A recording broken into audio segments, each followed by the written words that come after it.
If I'm being honest, I wasn't planning on starting over again. Not at 24. Not after everything I'd already survived.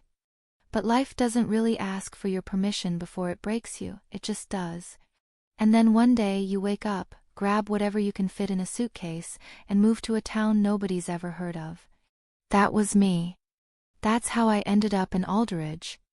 It was late, almost midnight, when my bus finally pulled in. The whole town felt like it had been put on mute. No cars, no sounds, just the kind of silence that makes you question every decision you've ever made. I stepped off the bus, dragging my stupid wheel-less suitcase behind me, and I swear the air smelled heavy, like it was about to rain and like something was about to go wrong. And that's when I saw him. A guy standing under this half-broken streetlight across the road. Tall. Still. Hands in his pockets. All black, hoodie, jeans, everything. At first, I thought he was just some random local waiting for someone, so I ignored him. But then I felt it. That weird sensation you get when someone's eyes are on you. Like a tiny pull in your chest. And when I looked back up, he wasn't looking at me. But something about him felt like he knew I was there, like he had been waiting for me to see him. I told myself I was just tired. I mean, trauma messes with your head. Makes you see danger everywhere, even where there isn't any. I tightened my hoodie, lifted my suitcase, and started walking to the little rental apartment I'd been given. Mrs. Alden, my landlord, was nice enough to leave the key under a flower pot for me. 5-minute walk. Straight line. Simple. Except nothing's ever simple, right? I kept walking, but that feeling, like someone was behind me, wouldn't go away. I finally turned around. He was gone. The street was empty. Just the broken light flickering like it was trying to warn me. My stomach tightened a little, but I kept walking. It's fine, Leah. You're fine. New town, new life. No one knows you here. By the time I reached the house with the blue door, my hands were shaking, and I didn't even know why. It wasn't fear, just nerves. The kind you get when your body knows something your mind can't figure out yet. I found the key under the flower pot, just like she said, and got inside. The place was small but warm. Cozy in that grandma's house type of way. For the first time in months, I felt like maybe this could actually work. I dropped my bag, kicked off my shoes, and sat on the couch. I didn't even get the chance to exhale before. Knock. Knock. Knock. Soft. Not aggressive. But completely out of nowhere. I froze. Nobody knew I was here. Nobody. I walked to the door slowly, every step echoing in my chest. I didn't open it, no way, but I got close enough to hear breathing on the other side. And then this low, calm voice said, "You dropped this."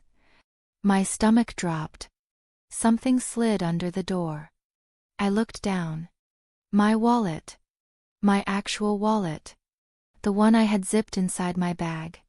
I swear my heart stopped. Had I dropped it getting off the bus? Did he pick it up? Did he follow me? I didn't say a word. I couldn't. After a few seconds, I heard footsteps. Slow. Unbothered. Like the person on the other side wasn't worried about anything. And when the steps faded, I opened the door just enough to look out. Rain had finally started. The street was shiny and empty. Except, right there under the broken streetlight were footprints. Fresh ones. I followed them with my eyes, and just as they curved toward the end of the sidewalk, I saw him. The guy in black. Standing there. Half in the rain, half in the shadows. Watching me, not in a creepy way, but in a way that felt like he was checking to make sure I got inside safely. And the second he saw me looking, he turned and walked away. Just like that. I didn't know who he was. I didn't know why he followed me. But something in my chest whispered a truth I didn't want to deal with. This isn't the first time he's watched you. I shut the door a little too fast, hard enough that the frame rattled, and I just stood there for a second with my back pressed against it. My hands were shaking, and I didn't know if it was fear or something else, because the truth is, being followed should have terrified me. But instead it felt familiar, and that scared me even more. I locked the door, checked it twice, then 3 times, old habits, and turned the lights on in the little living room. The place looked normal, safe, warm, but my head was anything but. I kept replaying the moment, the knock, the voice, the wallet sliding under the door. Why didn't he wait? Why didn't he say anything else? Why didn't he try to look at me? If he wanted to do something to me, he could have. But he didn't. And that weirdly made everything more confusing. I walked to the kitchen, got a glass of water, and tried to calm down. My nerves were on high alert, buzzing like I'd swallowed electricity. I sat on the couch, staring at the wallet in my hands. It wasn't even dirty. Just placed there. Neatly. Gently. Like he wanted me to know he wasn't trying to scare me. Relax, I whispered to myself. You're safe now. But the second I said it, a tiny voice in my head whispered back. Are you? Rain started hitting the windows harder, a steady rhythm that honestly helped. You know how sometimes bad weather makes you feel less alone? That's what it did for me. I grabbed my phone, but there was no signal yet. Great, so I unpacked a few things to distract myself. Clothes in the closet.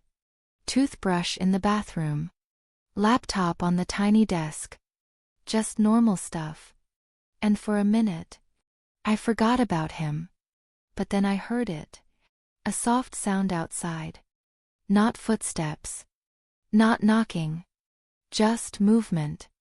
Like someone shifting their weight on the porch. My stomach dropped. I walked to the window slowly, careful not to make noise, and pulled the curtain back just enough to peek outside. At first I didn't see anything. The rain was too heavy. But as my eyes adjusted, I noticed a figure standing near the end of the driveway. Still. Watching the road. Not facing the house this time. He wasn't close enough for me to see his face, but I knew it was him. Same build. Same calm presence. Same black hoodie. And here's the part one still don't know how to explain. I didn't feel scared. I should have been. A stranger, in the rain, lingering outside my new home at midnight? Yeah, anyone else would have called the cops. But something about him felt like he was guarding the street, not stalking me. Like he was waiting to make sure I was okay. And when a car passed by, slowly, he stepped a little closer to my driveway just for a second, then stepped back. Almost like he was making sure the car didn't stop. It didn't. It kept driving. And the moment it disappeared around the corner, he left. Just turned and walked off into the rain like none of this mattered. I watched until he disappeared down the road. And then something hit me. Not fear. Not confusion. Recognition.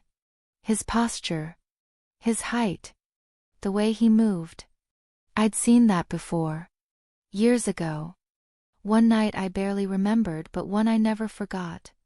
But that didn't make sense. He couldn't be the same person. Life doesn't work like that. Does it? I stepped back from the window, pulling the curtain shut. My chest felt tight, like someone was squeezing my ribs from the inside. I wasn't ready to admit it out loud. But somewhere deep down, I already knew the truth. This wasn't the first time he'd watched over me. Something connected us. Something I didn't understand. Something I wasn't sure I wanted to understand. But I knew one thing for sure. He wasn't done with me. And I wasn't done with him. Not yet. The next morning I tried to pretend nothing weird had happened. That nobody followed me. That nobody stood outside my house in the rain like some silent guardian or whatever he was. I told myself I imagined the whole thing. Trauma can do that, right? It makes shadows feel real and real things feel like shadows. But the truth was, I didn't imagine him. And deep down I knew it. I barely slept, and when I finally dragged myself out of bed, it was already past 10. My head felt heavy, my eyes puffy. I needed caffeine badly. So I threw on a sweatshirt, tied my hair into a messy bun, and walked to the small coffee shop at the end of the street. Alderidge Coffee. The kind of place where old people read newspapers and the barista knows everyone by name. It smelled like cinnamon and nostalgia the moment I walked in. And for a few minutes, I felt normal. I ordered a caramel latte, sat by the window, and tried to convince myself the stranger from last night was probably long gone. Maybe he was just someone being nice. Maybe he wasn't even looking at me. I almost believed it. Until the bell above the door chimed. And he walked in. Black hoodie. Rain still on his hair even though it wasn't raining anymore. Hands tucked into his pockets. Eyes scanning the place like he needed to make sure everything was safe before he sat down. My heart jumped, literally jumped, like it recognized him before my mind did. He didn't look at me at first. He just stood near the counter, unmoving, like he was debating whether he should even be here. I sank in my seat, trying to disappear behind my coffee.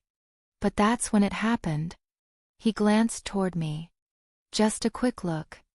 But it hit me like a flashback. Those eyes. I knew those eyes. Not from last night.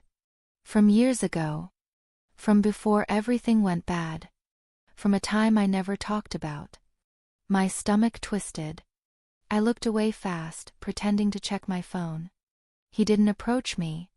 He didn't stare. He didn't smile. Nothing.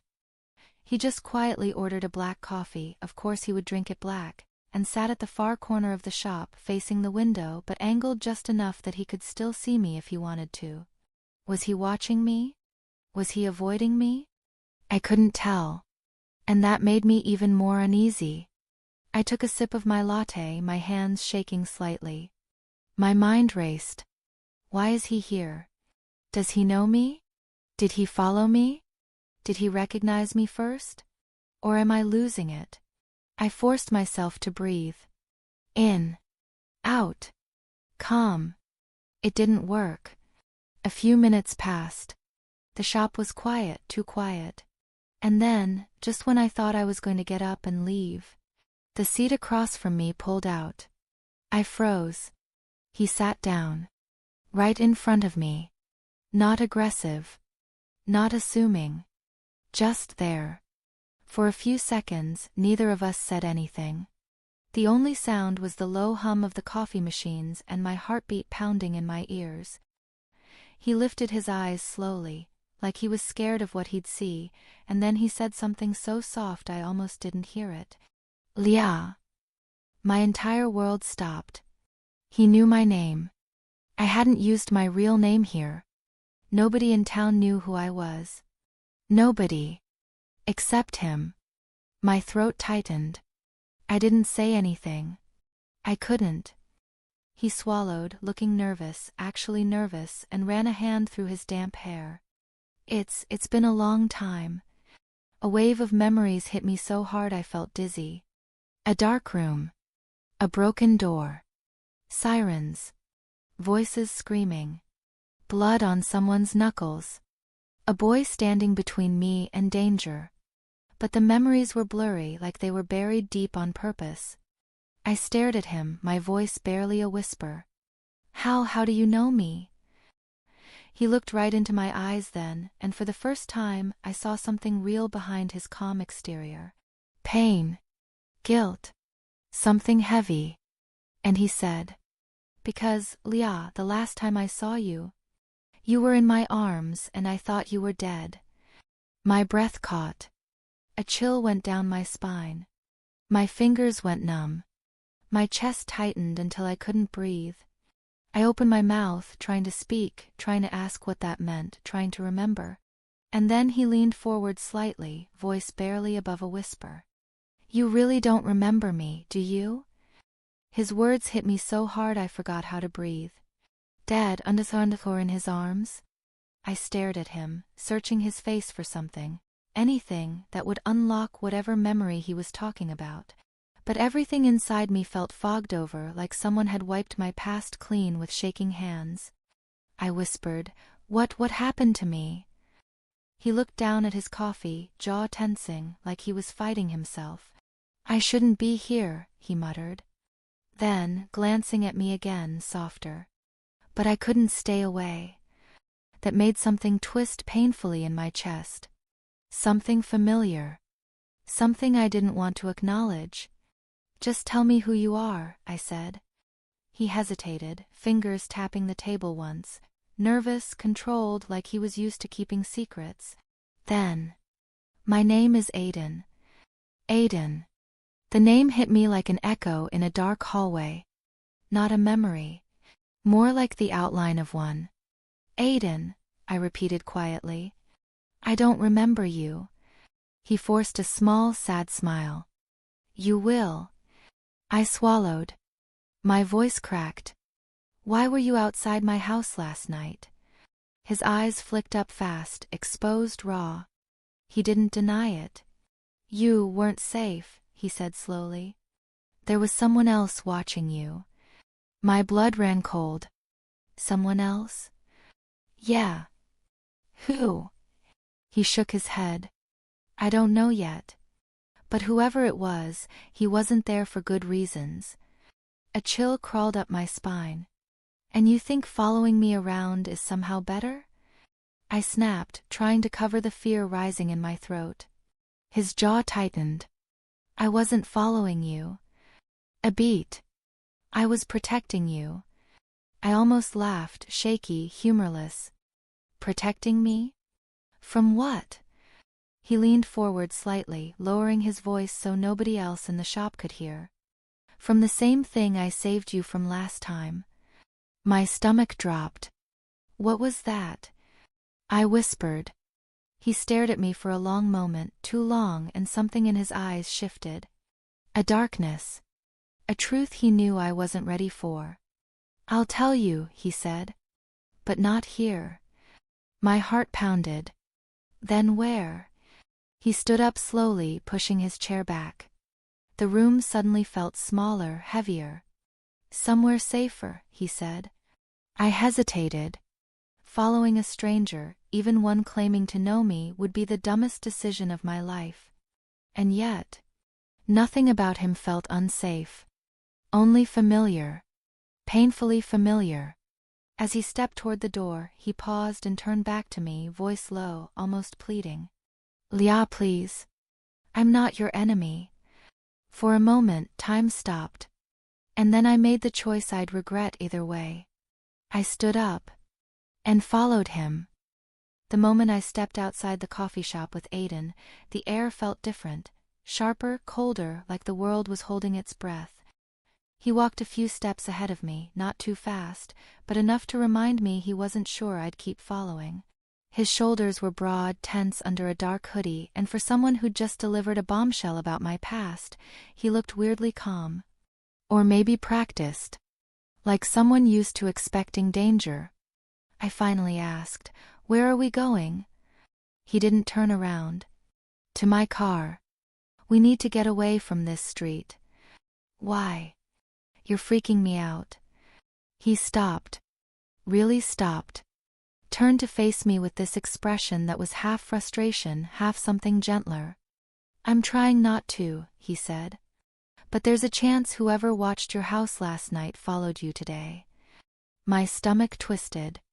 You being here, close to me, is what makes you think I'm safe? I whispered. Aiden let out a slow, breathy laugh. Not mocking, just tired. Leah, you have no idea what I've done to keep you safe. Something in the way he said my name, soft, almost reverent, sent a shiver down my spine. Why? I whispered. He looked at me like that answer was too big to hand over all at once. Not here, he repeated. We reached a black SUV parked at the edge of the lot. Clean. Dark. Tinted windows. The kind of vehicle people either trust or run from. He unlocked it, the quiet click somehow louder than it should have been. This is insane, I said under my breath. He paused with his hand on the passenger door. You think I don't know that? His voice dropped. You think I wanted to walk back into your life and blow open everything you forgot? I blinked. Forgot. I stepped closer. What exactly did I forget? Aiden looked at me again, really looked at me like he was weighing whether the truth would break me. You forgot me, he said softly. And everything that happened the night you almost died. A cold wave washed over me. How could I forget something like that? His jaw clenched. You didn't forget. A beat. It was taken from you. The world tilted. Tea taken. I whispered. By who? He inhaled sharp, shaky. Get in the car, he said. Please. I'll explain everything. Just not out here. I should have walked away. I know that. Any sane, self-respecting girl would have turned around and run. But something in his eyes, the pain, the desperation, the way he looked at me like losing me again might destroy him. It pulled at something deep inside me. Something old. Something wounded. Something I didn't understand yet. I got in the car. The door closed with a heavy thud. And just like that, I was locked inside a story I didn't remember. With the only person who knew how it ended the first time. The SUV hummed to life, and for a moment the only sound was the low rumble of the engine and the quick, uneven rhythm of my breathing.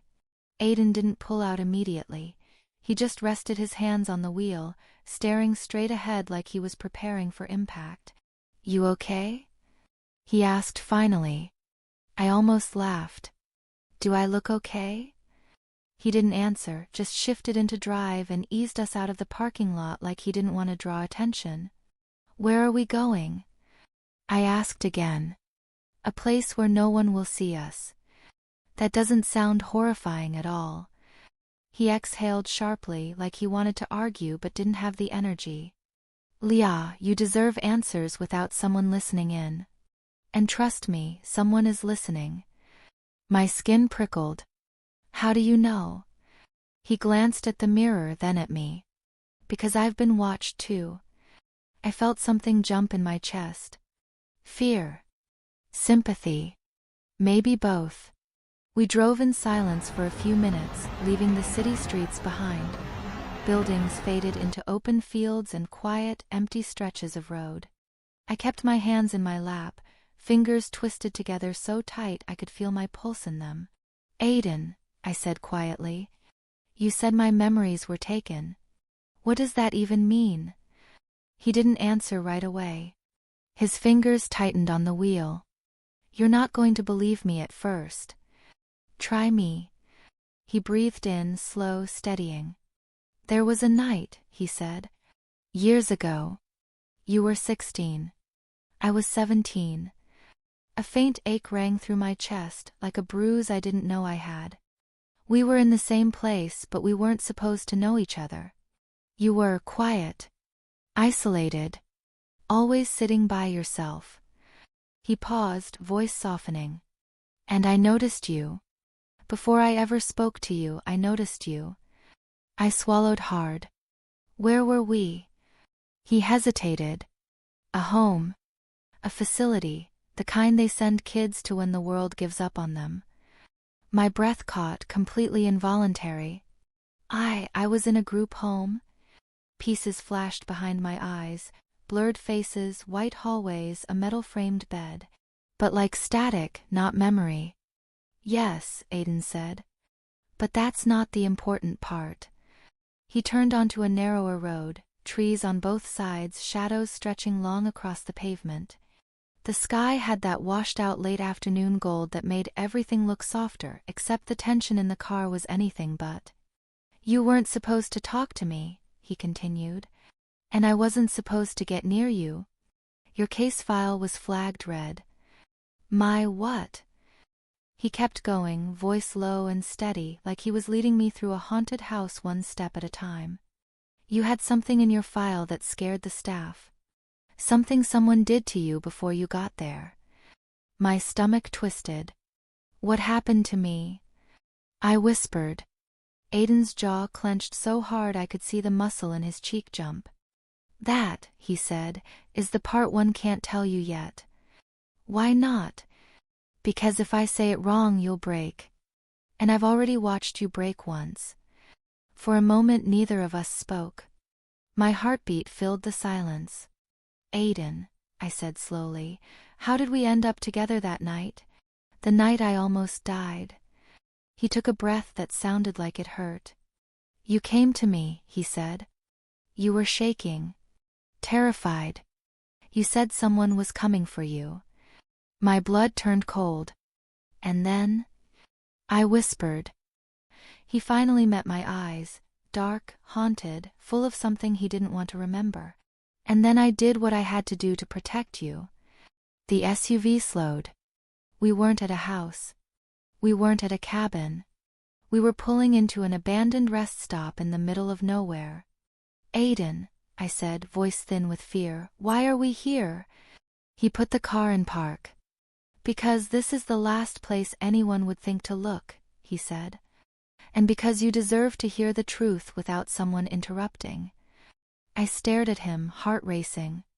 The truth about what was completely empty. Aiden swallowed. Just cracked pavement, about who's hunting you now, and a bathroom building that looked like it hadn't seen a human being since the early 2000s. The wind made this low, hollow sound as it moved through the trees, like the whole place was breathing around us. Aiden turned off the engine, and the sudden silence made my ears ring. Okay, I whispered. We're here. Tell me. He didn't look at me right away. Instead, he stared out the windshield, fingers tapping once against the steering wheel, small, controlled, anxious. You're not going to like what I'm about to say, he murmured. Aiden, I said softly, I already don't like any of this. That earned the faintest smile, sad, tired, almost guilty. He finally turned toward me. You weren't the only one at that home with a target on your back. I frowned. I don't understand. They weren't just troubled kids, Leah. That place, it wasn't what it looked like. A chill crawled up my spine. What do you mean? He took a breath. The home was a cover. For a private network that specialized in testing. My stomach flipped. Testing what? I whispered. Aiden hesitated. His eyes softened like he was trying to cushion the truth. Kids with trauma responses. Kids with unique psychological markers. Kids who survived things most people shouldn't. He paused. Kids like you. My throat tightened. Why me? He looked at me, really looked, and the answer was already in his eyes before he spoke. Because someone hurt you in a way that made you different. I felt something deep inside me pull tight, like a string being tugged too hard. Aiden, what was done to me? He didn't answer. Not verbally. His silence was the answer. Something terrible. Something big enough that trained adults flagged my file. Something I had no memory of because someone took it. My heartbeat drummed in my ears. Who took my memories? I asked, voice cracking. He leaned closer, lowering his voice. The same man who's hunting you now. My breath hitched. Who? Aiden shook his head. I never learned his real name. Everyone called him Dr. Gray. But he wasn't a doctor. And he didn't fix people. His eyes hardened. He broke them. The world tilted a little. Why me? I whispered again, barely able to get the words out. Aiden's jaw flexed. Because you were his favorite. Ice slid down my spine. No, I said immediately, shaking my head. No. I would remember something like that. You did, Aiden cut in softly. You remembered everything. For a while. He swallowed, voice tightening. And it destroyed you. I stared at him, stunned, a ringing in my ears like a fire alarm. What happened the night I almost died? I whispered. Aiden finally looked away, guilt thick in every line of his face. You weren't supposed to know what he did, he said quietly. You weren't supposed to remember. But I did. Yes. He nodded once. And that's why he came after you. My skin prickled. Every breath felt thin, shaky, wrong. Aiden, what did you do that night? I asked, voice barely audible. He shut his eyes. Then, with a voice that sounded like it had been carved out of stone. I killed a man to save you, Leah. The world froze. I couldn't speak. I couldn't breathe. And Aiden wasn't finished. But he wasn't the one giving the orders, he said. Dr. Gray was. My whole body went numb. You killed someone. The words tasted foreign, unreal. Like they belonged in someone else's mouth, someone else's story. Aiden didn't flinch. He didn't look proud or angry or defensive. He just looked haunted. I didn't have a choice, he said quietly. He was hurting you. He wouldn't stop. My breath trembled out of me. Who was he? One of Gray's men, Aiden said. A handler. They used him to control the kids, especially the ones they feared would break the program if they remembered too much. Like me, I whispered. Aiden nodded. Like you. I pressed my fingers to my temples, trying to force my memories to return, to fill in the blank spaces, to give me something, anything to hold on to. But nothing came. Just the pounding of my heart. Aiden, I said, my voice barely holding together. What exactly did I remember? Why did it matter so much? He hesitated. His eyes flickered with something I hadn't seen before, fear. But not fear of me. Fear for me. Leah, the things Gray did to you, he didn't do them to anyone else. You weren't part of the program. You were something else. Something he fixated on. My stomach turned. Stop, I whispered. Please. But Aiden didn't look away. They built the program around observing trauma responses. But Gray, he wanted to create them. Manufacture them. See how far a mind could bend before it broke. I covered my mouth, nausea rising. And he chose me, I said through my fingers. Aiden's voice dropped to a whisper. You survived things that should have destroyed you. But instead of breaking, you fought. You hid pieces of yourself in places he couldn't reach. You were stronger than he expected. Stronger than all of us. The praise didn't feel good. It felt like a bruise someone kept pressing. And because of that, Aiden continued, you remembered the truth. You remembered him. You remembered everything he did. And you told me. I blinked. Told you? Why you? Aiden stared at the dashboard, jaw clenching. Because I was already watching you by then. Why? I demanded. Why were you watching me? He swallowed hard. Because I loved you. The words punched the air out of my lungs. I looked at him, really looked, and something inside me twisted painfully. Like my heart recognized something my mind didn't. And when you told me what Gray did, Aiden said, voice breaking slightly, I went straight to the handler assigned to you. I told him I was taking you out. That you needed help. That if he didn't let you go, I'd. He stopped. Breathing hard. Eyes burning with the memory. He put his hands on you, Aiden whispered. And I saw red. I didn't think. I didn't plan. I just acted. I felt cold all over. So you killed him. Aiden nodded once. And Gray came after you, I said. Not just him, Aiden replied. The whole network. They couldn't let a kid walk out knowing what they were doing. And they couldn't let you remember what Gray did.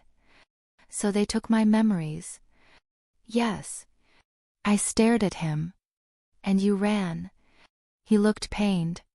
I took you. I got you out. I got you away from him. Then why don't I remember you? The question cut out of me sharper than I meant. Aiden's face folded, hurt, guilt, something deeper. Because you begged me to make you forget, he said. You said you couldn't live with what you remembered. You said it was killing you. A tear slid down my cheek before I felt it. I don't believe that, I whispered. I wouldn't ask to forget someone My words broke. Aiden turned his head, looking at me with a mix of desperation and heartbreak. You loved me too, Leah, he said softly. And losing your memories of me was the price of keeping you alive. I froze. Completely. That's why Gray is after you now, Aiden whispered. Because he thinks you're remembering again. My throat tightened painfully. And are you? He asked gently. Are you remembering me? I didn't know how to answer. But my tears answered for me. Aiden reached out, slowly, carefully, like he was afraid to touch me. And I didn't pull away. Not this time. In the silence that followed, the wind outside howled low and cold, like something circling the edge of the rest stop. Watching. Waiting. Listening. Aiden's voice dropped to a whisper. He knows you're awake now. The air inside the SUV felt thick, like the whole world was leaning in, waiting for what I'd say next. Aiden's hand was still hovering near mine, close enough that I could feel the warmth radiating off his skin. Not touching, just waiting. Like he was terrified the wrong move would shatter me again. I swallowed hard. I don't know what I'm remembering, I whispered, wiping the tear that had slipped down my cheek. But something inside me, it reacts to you. Every time you talk. Every time you look at me. I don't know why, but I feel. I cut myself off. Because saying it felt too raw, too exposed, too dangerous. Aiden finished the sentence for me, voice barely audible. Like you've been here before. I looked up at him. He wasn't wrong. I feel crazy, I admitted. Like part of me recognizes you and part of me is terrified of that. His expression softened in a way that almost hurt to look at. You're not crazy, he said. You're healing. And healing feels like remembering. Something inside me cracked open, just a little. But the moment didn't last. A sharp rustle echoed from the tree line behind the rest stop. Aiden froze instantly. His whole posture shifted, straightening, sharpening, like a switch flipped inside him. He wasn't just someone who'd seen danger before. He was someone who expected it. What was that? I whispered. Aiden lifted one finger, quiet. Then he reached slowly into the center console and pulled out a small black object. I recognized it instantly. A weapon. Not huge. Not flashy. But real. My breath hitched. You carry that? I asked, voice barely holding. He didn't look away from the trees. I've been hunted for years, Leah. By Gray's people. By anyone who wants to clean up the mess I made protecting you. His voice hardened. And now that they think you're remembering again, we're both targets. The wind picked up, pushing the branches. But the rustling came again, lower, heavier. Someone's out there, I whispered. Aiden's jaw tightened. No. Not someone. He raised the weapon slightly. 2. Maybe 3. A cold wave crashed through me. How do you know that? His eyes never left the dark line of trees. I was trained by the same people who trained Gray's men, he said. Bitter. Quiet. Truthful. I blinked at him. What? He spoke quickly, quietly, like ripping off a bandage. I wasn't placed in that home because I was troubled. I was placed there because I was part of something Gray built. Something he didn't want you to know existed. My heart stopped for a second. Aiden, what were you? He didn't answer. Instead, he glanced at me, fast, urgent, intense. Get down. What? Get on the floorboard. Now. Aiden. Leah, I'm not asking. The sound came again from the tree line, this time closer. Too close. Aiden reached over, grabbed the back of my jacket gently but firmly, and pushed me down so I was curled against the floor. His body shifted above me, blocking the window, blocking the sight line, blocking any chance of someone seeing me. Aiden, please don't do anything stupid. His voice dropped to a whisper, steady and sure, right above my ear. I'm not letting anyone take you again. Not this time. And then, the sharp crack of a twig behind the car. Aiden's whole body stilled. Then he whispered, "He found us." My heartbeat thundered in my ears as I crouched on the floorboard, knees pressed to my chest, Aiden's body shielding mine like a wall. Every muscle in his back felt coiled, tense, alert, ready. "Aiden," I whispered, barely breathing. "Who found us?" He didn't look down. He didn't have to. "Gray's people don't move alone," he said, voice low, controlled. "If one's here, more are close. Stay down." I nodded even though he couldn't see me. A soft crunch in the gravel behind the SUV made my stomach drop. Slow, measured steps. Someone confident. Someone not afraid to be heard. Aiden raised the weapon, shifting his shoulders just enough to create a barrier between me and every window. A shadow passed the back windshield. My pulse spiked so sharply I felt dizzy. "Aiden," I whispered, panic bleeding through the edges of his name.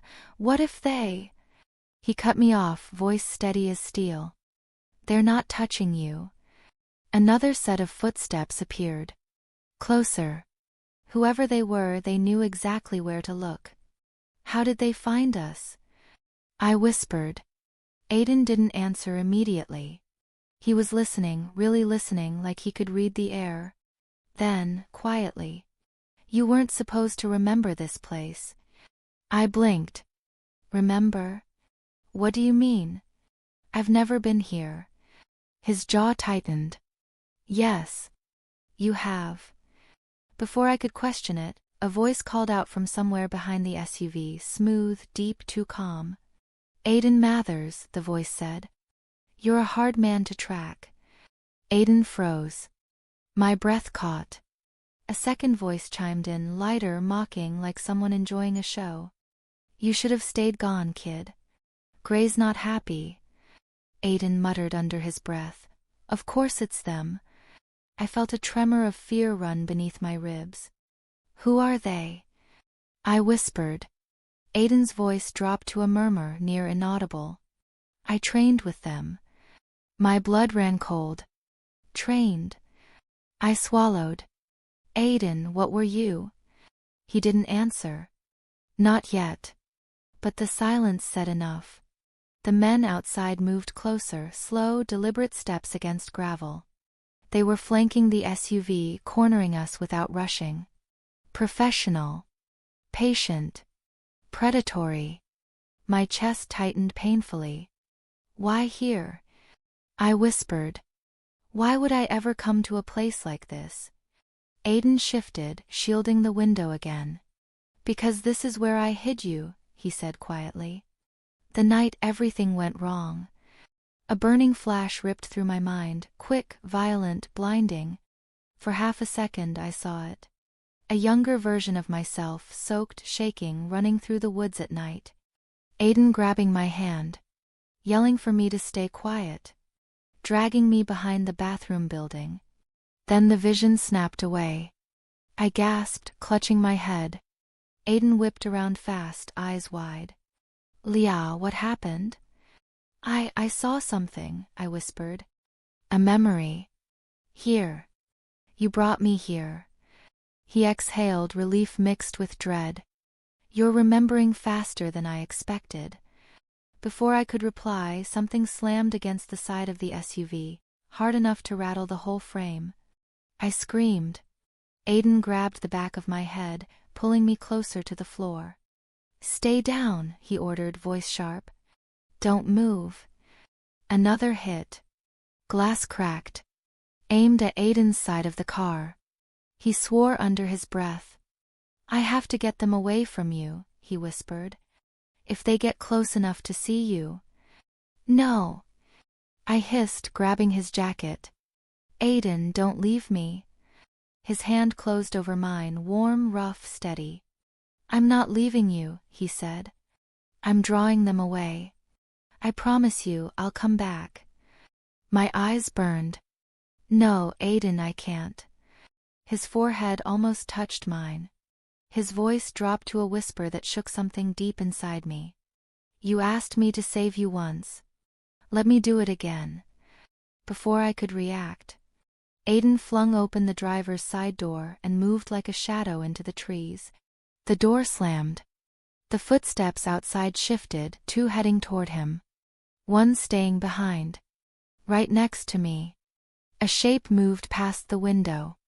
Then a low voice, inches from the glass. Come on out, Leah. Gray wants you back. My blood froze. Completely. For a moment I couldn't move. Couldn't blink. Couldn't breathe. The man's voice seeped through the cracked window like cold air. Come on, Leah. Don't make this messy. My name on his tongue, it felt wrong. Like he had no right to know it. Like he'd stolen something intimate. My pulse hammered so hard I thought it might shake the car. I slid lower, pressing myself against the floorboard, trying to make my body small enough to disappear. The SUV felt like a coffin now, tight, dark, suffocating. The man outside dragged a slow finger across the window. A scraping sound that made my skin crawl. You were here the night she died, he said. My stomach dropped. Who? Who died? I clamped a hand over my mouth, terrified he'd hear my breathing. Aiden, where was he? Was he okay? Had they caught him already? I forced myself to stay quiet, stay still, stay. A sudden burst of laughter erupted from the man outside. Sharp, ugly, uncontrolled. Oh, she's scared, he said, as if someone else was listening. I can feel it. A wave of cold panic shot through me. He wasn't guessing. He knew. Like he could smell fear. Or hear it. Or. Something inside me tugged, something buried deep, something dark, unfamiliar. And then it came. A flash of the same man's face, leaning over me in a room with no windows. Me strapped to a chair. Him whispering, you shouldn't exist. Then the memory slammed shut, leaving me shaking, breathless. The man chuckled softly, like he could sense the chaos ripping through me. There it is, he murmured. The cracks. He's been near me before. I wasn't imagining it. He tapped the glass twice. You're waking up. Good. Gray was starting to think you were broken beyond repair. A nauseating wave rolled through my chest. Broken? Repair? What the hell did that mean? Another voice called out from the trees farther away toward where Aiden had run. Reeves. He's over here. Reeves. So that was his name. He turned his head slightly toward the voice, enough for me to see a sliver of his profile. Sharp jaw. Scars under his eye. Composed, calm, too calm. Then he leaned down, putting his mouth close enough to the cracked glass that I felt his breath. Aiden can't save you this time. My blood iced. He straightened, casually, like he had all the time in the world. But then, a sound cut through the woods behind him. A gunshot. Just one. My heart lurched. Reeves froze mid-step, head tilting slightly. He listened. I did too. Silence. Then a second shot. Closer. Reeves cursed under his breath, annoyed, not threatened. Idiot kids, he muttered. Always trying to be heroes. He stepped away from the SUV, and for a split second I saw my chance. The passenger door. Unlocked. If I ran. No. Aiden told me to stay down. He told me to hide. But my chest tightened, something shifting inside me. Fight or freeze. And I was done freezing. I reached for the handle. A twig snapped on the opposite side of the car, a sharp warning. Slow footsteps. Someone else was circling back. My fingers hovered over the handle. My breath hitched. Run? Hide? Stay? Move? My mind spun, split, unsure. Then a voice whispered from the tree line, low and urgent. Leah. Don't move. Aiden. His voice shaken, breathless but alive. Alive. Before I could react, he added, "They're not here for revenge. They're here to take you." A cold tremor slipped down my spine. "Why?" I whispered, barely audible. Branches shifted as he repositioned. Aiden exhaled long and heavy. "Because, Leah, you're not just part of this story. A beat. You're the reason it started." For a second I forgot how to breathe. "You're the reason it started." His words hit me like a punch to the ribs. A reason? A reason for what? The man at the window? The gunshots? The nightmares that keep surfacing like bruises? I stayed low, gripping the door handle so tight my knuckles went white. "Aiden," I whispered. "What are you talking about?" He didn't answer immediately, which scared me more than anything. Branches crackled. He was moving closer, but carefully, quietly, like he was stalking something dangerous. Not Reeves. Not the other men. Me. I felt it in the air, the shift, the tension. He wasn't just trying to protect me anymore.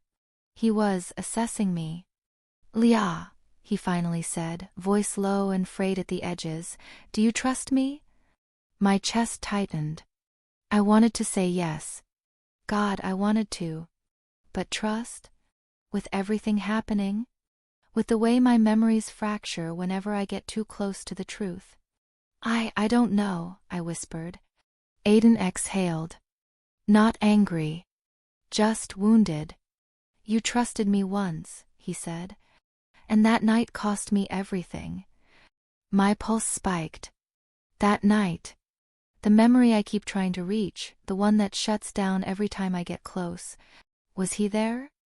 Was he the boy I saw in those flashes? Before I could ask, Aiden's hand appeared on the cracked window, tapping twice, the same sound Reeves had made but softer, gentler. "Leah, listen to me. They're splitting up. Reeves is heading west. Another guy is circling back. You have maybe 30 seconds before he checks the SUV." My brain kicked into overdrive. "Then we run?" I asked. "No," Aiden's tone sharpened. "We don't run." He paused and something in his voice dropped lower, darker. "You do exactly what I tell you." I swallowed. "Okay." "Good," he breathed. "When I say go, get out through the passenger side. Stay low. Stay quiet. Don't look toward the trail. Reeves is too perceptive, he'll feel it." "Feel what?" "You," Aiden said simply. "People like him always feel you." My heart thudded painfully. "What does that mean?" He didn't answer. I saw him then, his silhouette moving through the trees, barely visible, like he belonged there. Like the forest bent around him, not the other way around. He leaned close to the car. "Leah, the reason they want you is because you're waking up. And when you do..." A branch snapped violently behind him. Footsteps. Fast. Someone was coming back. Aiden's jaw clenched. He whispered urgently, "Go. Now." I flung open the passenger door and slipped out, heart pounding against my ribs. The ground was cold, wet, soft beneath my palms as I crawled, trying to follow the rhythm of Aiden's footsteps, quiet, measured. Behind us, a flashlight beam swept across the SUV. "Hey. She's not inside." Aiden grabbed my arm, pulling me behind a fallen tree just as another beam cut through the dark. "Reeves!" the man shouted. He was right, she's gone. Aiden pressed his palm over my mouth, not roughly, just enough to silence me. His body was tense against mine, protective and coiled, like he was ready to rip anyone apart who came close. I could feel his heartbeat. Not fast. Not panicked. Calculated. Aiden leaned in, whispering against my ear. "We have to move deeper. They won't follow too far, they're scared of what's inside these woods." I frowned. "What's inside?" Aiden's eyes met mine. "You." My blood turned to ice. Before I could speak, he added, "And whatever they turned you into that night, We paused in the small clearing, the forest around us holding its breath. Moonlight spilled through the trees, illuminating the sweat on my forehead, the tremble in my hands. Aiden turned toward me, voice low and urgent. Leah, listen. You're starting to remember things you shouldn't. I need you to stay calm. I shook my head, panic bubbling. Calm? Aiden, I'm remembering things. Things I didn't live, things I... He put his hand on my shoulder, firm but gentle, forcing me to focus. Whatever you remember, you survived it for a reason. But you're not ready to know it all yet. A flash hit me like a lightning strike. A room, white and cold, a table, restraints, me, screaming, someone whispering my name. I gasped, clutching my head. I was there, I stammered. Aiden pulled me closer. You were forced. They tried to break you. You didn't. You fought. That's why they're after you again. My knees weakened. They said I killed people, I whispered, voice breaking. He didn't flinch. You did what you had to survive. And that night you saved yourself. But it wasn't without cost. My chest tightened, the forest spinning around me. I wanted to ask, to scream, to know the truth, but all I could do was cling to him. He was the only anchor in the chaos of my own mind. The forest fell silent, but it wasn't peace. It was the kind of quiet that waits for the storm. A shadow emerged, Reeves. He didn't move fast, didn't attack. He simply stood there, cold, unreadable. They sent someone else, he said quietly, voice carrying over the night. You have less than 3 days. After that, you won't be who you were. Aiden stepped in front of me, protective, desperate. I'll stop them, he whispered. I promise. Reeves tilted his head, smirking faintly. Even if you do, she'll never be the same. I looked at Aiden. Stop them, stop me? My voice trembled. What do you mean? He swallowed hard, eyes dark with fear. They built you to survive. To fight. But it's breaking you from the inside. I can't protect you from yourself. My heart twisted. Then, what do we do? Aiden didn't answer. Instead, he grabbed my hand, holding it tight. I'm with you, he said, voice breaking. Until the end. We ran through the woods, but I could feel it, the thing inside me stirring. Stronger. Waking. Uncontrollable. By the time we reached the cliff overlooking the river, dawn was bleeding into the sky. The next unit would arrive soon. They would stop at nothing. And I could feel the truth, the piece of me they created, pulling me toward something I couldn't fight. Aiden looked at me, eyes desperate, almost pleading. Leah, whatever happens, don't fight who you are. Not completely. I shook my head, tears streaming. I don't want to lose myself. I don't want to. Before I could finish, the first shot rang out from below. I lunged instinctively, but the power inside me surged. I could feel it ripping outward, uncontrolled, and the world tilted. Aiden shouted my name, reaching for me, but the force threw us apart. He crashed against the rocks, sliding dangerously close to the edge. I screamed, running to him, but the energy inside me, what they made me to be, was stronger than my control. He caught my wrist, eyes wide with love, fear, and something I'll never forget. You're everything I saved, he said, voice breaking. Stay with me. I couldn't stop it. And in that moment I realized surviving didn't mean winning. The world erupted around us in a violent pulse of light and force. Aiden screamed my name one last time before I lost sight of him entirely. When I opened my eyes, the forest was quiet again. Alone. And I knew I would never see him again. I survived. But at a cost too heavy for anyone to carry. And the thing inside me, the part they made, the part one could never undo, was still awake. I was alive. But I was no longer the same.